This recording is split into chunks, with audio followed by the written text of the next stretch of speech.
And my dear brothers and sisters, this gradual unfolding of the mysteries of God in our life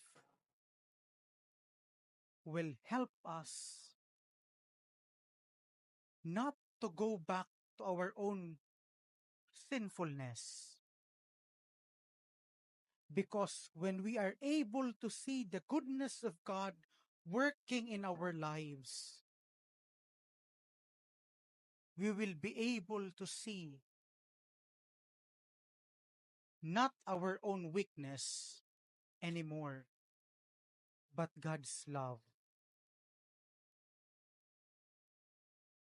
Ipaparealize sa atin ng Diyos na kahit na tayo ay makasalanan, kapag tayo ay nagsisisi,